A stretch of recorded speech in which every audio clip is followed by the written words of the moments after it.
Good morning, Kip One Primary. This is Mr. Jennings, starting off our excellence class this week. And just like we do with every excellence class, we start off with our excellence mantra. I know I say that every week, but we do. We start off with our excellence mantra. Let's jump right in. Let's say our excellence mantra together. Respect what's mine, respect what's not. Respect our time, respect all thought. Work hard, try your best, take heart, shake the stress. Be kind and never give up. Rain or shine, I am enough. Let's read this one more time. We're going to read it together. Here we go. Respect what's mine, respect what's not. Respect our time, respect all thought. Work hard, try your best, take heart, shake the stress. Be kind and never give up. Rain or shine, I am enough. So we started over our excellence mantra. We went through each one of these things. I know that was a lot, but we went through each one, which tells me there's been about 1, 2, 3, 4, 5, 6, 7, 8, 9, 10, 11, 12, 13 videos that you guys have already watched so far or more. So next we're going to talk about respect what's not. Respecting what's not yours. I know sometimes that you guys can share things with friends. You might pick up different things that are not yours. You might try to help people to do things by picking up their things, but you also need to respect their things. So this means take care of things better than you take care of your own things. So when you take care of things better than you take care of your own things, think about your favorite toy, right? Or think about your favorite thing in your house that you know you have to take care of. If you don't take care of that, it can break, it can get dirty, you can lose it. So you need to take care of your things because these things can get lost or broken or damaged or be really dirty. So we want to take care of these things even better when it's someone else's things, because those things aren't yours. If you get your toy dirty or you damage your toy or you lose your toy, it's kind of your own fault. And you have to kind of take in whatever responsibility that you take in. And that might be losing your toy or having a damaged toy or wanting a new toy. Whatever that consequence is, it's your fault. But when you do that with someone else's toy, that's kind of sad. That is sad, not even kind of sad, because they trusted you to take care of their toy or take care of their thing, and you didn't. Or you tried to help or took their things without their permission and treated it terribly, and now they don't have that favorite thing that they want, or they don't have what's theirs, and that's just not fair. So you also want to be kind. You want to be kind to that person, because even if you have their toy, because they were being kind to you, you need to show that same kindness by being kind to them. So they're saying please and thank you. And those are also the kind words as well. That also goes into being polite. That's just what people do. You make sure that you take care of other people's things and that you show appreciation for their things and for them when they're sharing them with you. So that's respect what's not. You make sure that you're respecting things that are not yours even more than you respect things that are yours, because that makes other people very happy and very excited to share with you, to be your friend, to do things with you. So keep on respecting what's not. I know we talked about this before and talked about other parts. This is an added part to respecting what's not. It also talks about things, our history and other people's history, but also talks about our identity and who we are and who we aspire to be or to become. For example, when Mr. Jennings was younger, I always aspired to be a teacher or to be a firefighter. These are all things that were inside of my identity. I wanted to be able to support, help, and be a part of my community through support and helping them. So this is Facing History and Identity with Mr. Jennings. Learning objectives. In this lesson, kids will be able to understand, identify identity as a dynamic, complex, and personal, and this affects both how we see ourselves and how we interact with others. Kids also will be able to understand our environment influences how we understand ourselves and others. Kids will be able to make connections between the history and literature they study and their current lived experiences. Essential questions to this lesson. To what extent do we inherit or receive our identities? How do the legacies of our older generations influence our identities? How is each one of us connected to the past? How has history influenced who each of us are today. So for our essential questions, you need to be thinking about your life, your history, your identity, and different things that you know about yourself or about your family. You all have different identities. Nobody's identity is the same, and some of them might be similar, but they're all not the same. When we think about all the things who make us who we are, no one is like you. Goes into our excellence mantra, saying that you are enough because you are different from any other person in the entire world and the entire galaxy. How do the legacies of older generations influence our identities? So things that your parents, your grandparents, your great grandparents had to go through, you don't have to go through those things. They went through those things so you can have an easier life today. How is each one of us connected to the past? We're all connected to the past through our history, through what we've been through and what our families have been through. That is how we are connected to the past. And how has history influenced who each of us are today? The history made it easier for us to do the things that we can do today. For example, when Mr. Jennings was your age, there was no TikTok, there was no Instagram or Facebook when I was your age. But people did different things with technology, and technology evolved so you guys can have those things today. There's just one way that history influences what we have today. That's a small thing. There's different things. You can think from your clothing, from how your house looks, from the different computers or iPads or tablets. Those things weren't around forever. Someone created those things, and now you are able to have them today, even though like your parents or your grandparents weren't able to have them when they were younger. Now we're going to watch a video about Condoleezza Rice. Condoleezza Rice is a former Secretary of State before you guys are probably even born, but she is a very awesome lady who done very awesome things around our country, who paved the way for a lot of things that we have today. So she's one person who has done things in history to make it easier for people who are Black and brown and other people around the entire country. Before we watch a video about Condoleezza Rice, we need to know who Condoleezza Rice was. So she is a scientist, a politician. She is our former Secretary of State. She is a very awesome woman who have done things in history that paved the way for different things that we are able to do today. Whether you're Black, brown, white, or any race that you identify as, Condoleezza Rice has done something to make our country better. So before we watch our video, what you're going to do is write down 5 people who are important to you and you believe shaped your life in some type of way. So you can write them down. You can also just say them to a friend, parent, your mom, dad. Just think about 5 people who are important to you. So you can also use my different examples here. So you can say your mom, dad, grandmother, grandfather, brother, sister, cousin, teacher, priest, pastor, friend, whatever you choose. Just think about 5 people who are important to you and you believe shaped your life in some type of way, whether they taught you how to ride a bike, or they taught you how to be responsible, or they taught you how to go to school, whatever, whoever you think about, just think about them and just think about how awesome that person is, because Condoleezza Rice is going to tell us about one person that shaped her life. Teaching children about world religion, a teacher asked her students to bring a symbol of their faith to class. They did that. The first child said, "I'm Muslim, and this is my prayer rug." The second child said, "I'm Jewish, and this is my family menorah." The third child said, "I'm a member of the Black church, and this is a copy of my family's gospel songbook. And I also brought a copy of the Civil Rights Act of 1964. And so it goes in America. I think everyone has to come to terms at some point with your home and how it shaped you. Thanks be to God.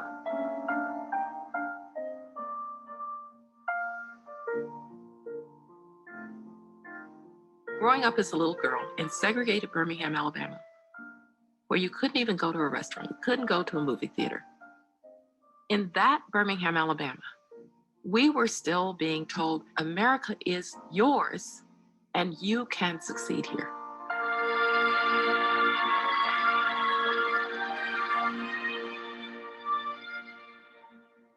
And as I think back under the pressures of Jim Crow segregation, with all of these negative signals around their kids about how America did not accept them, that's quite a trick that those parents pulled off. And it almost always came down to if you could be educated, then you had a kind of armor against prejudice, you had a kind of armor against barriers to opportunity. And so for Black American families, education became the Holy Grail.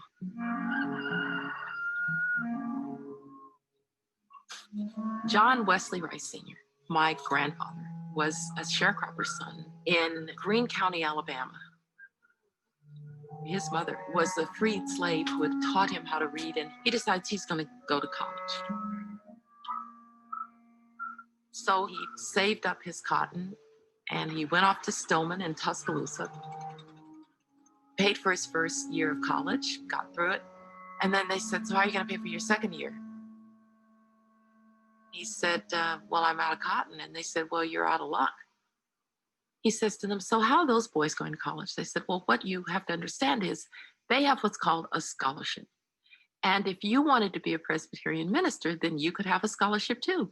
And my grandfather says, you know, that is exactly what I had in mind. And my family's been Presbyterian and, by the way, college educated ever since. That access to education was going to change everything. And not just for him, but for generations to come. Granddaddy Rice founded churches in Mississippi and Louisiana and Alabama. And then it was his pattern to found not just a church, but a school. My grandfather would go door to door and say to parents, you know, your daughter's smart and she ought to go to college. And so I'm going to get her a scholarship. For Granddaddy Rice, that was the promise of our country. That you can be and do anything you want, but you can't leave others behind.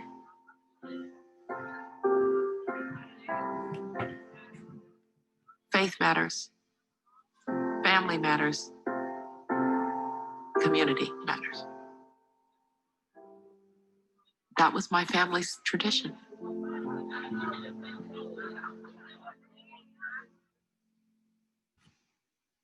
We've just listened to a very informational video about Condoleezza Rice's story. Now I'm going to answer and share about a couple of questions about the video that we just watched. The first question is, what are two examples of how Rice's family's legacy has influenced her identity? What are two examples of how Rice's family legacy has influenced her identity? One way that her family legacy has influenced her identity is when thinking about her grandfather, when he went to school to be a Presbyterian. Now their family since then has been Presbyterian. So they that's the type of church affiliation that their family has, and it's a big following around the world. So they are like Christians kind of. So this is their religious belief. Since then, also since her grandfather Rice had been in college, since then her family has been more educated. A lot more of her family, including herself, has been in college. So that is one way that her family legacy has influenced her identity to be a young, proud African-American, very educated Presbyterian person inside of our country. What is an example of how history has influenced who Rice is today? So one thing we can say is that her grandfather Rice, shaped her identity to be a educated young African-American woman while also being a Presbyterian, which is her religious beliefs. So she goes to church, kind of like most of us do inside of a church.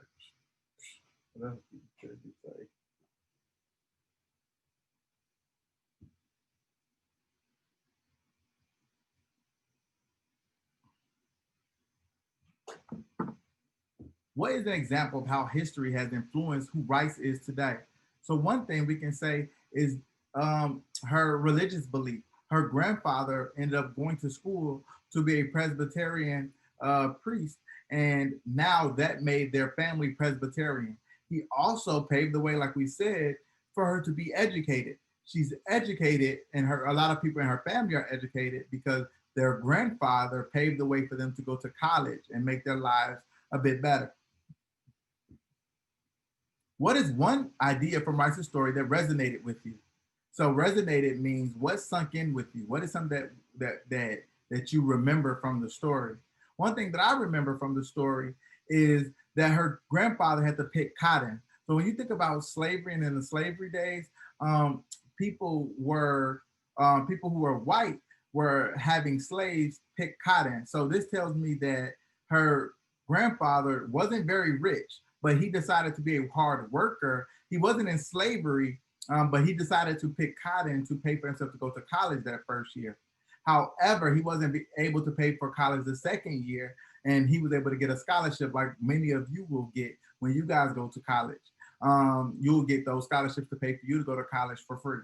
And that is what KIPP is here for, to help mold you and shape you into a educated person to receive those scholarships when you get older. Quotes from Condoleezza Rice's video. There are always going to be gaps between a country's aspiration and the reality. And so we're always fighting to overcome that gap. We're always trying to get closer to what the ideal is.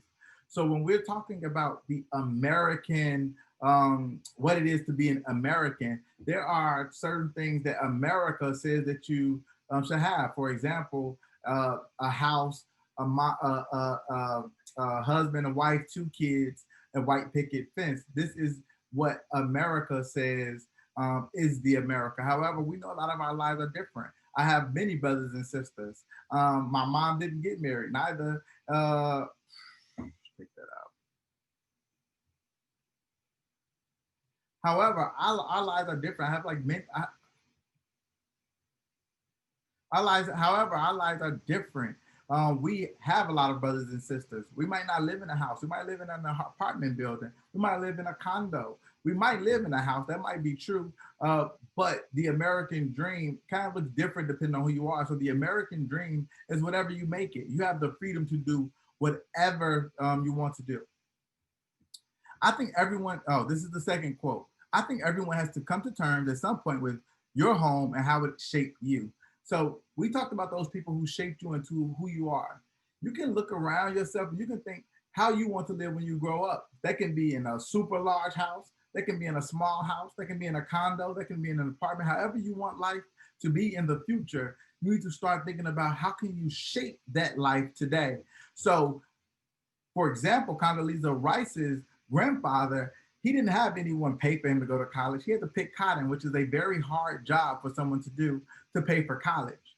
And that's what made his family be more educated and now be more wealthy or have more money. But he had to do that. Condoleezza Rice's story is a little bit different because she already came from an educated family and she already had a kind of wealthy family.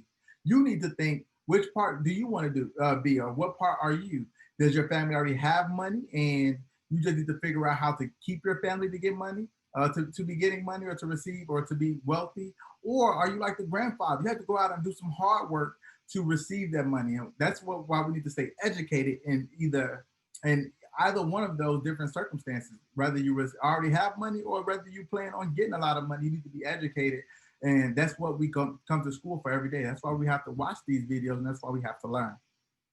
So that's the end of our video, of our video today. We're gonna talk about our learning objectives and what you guys can do to earn that $10 this week. Learning objectives.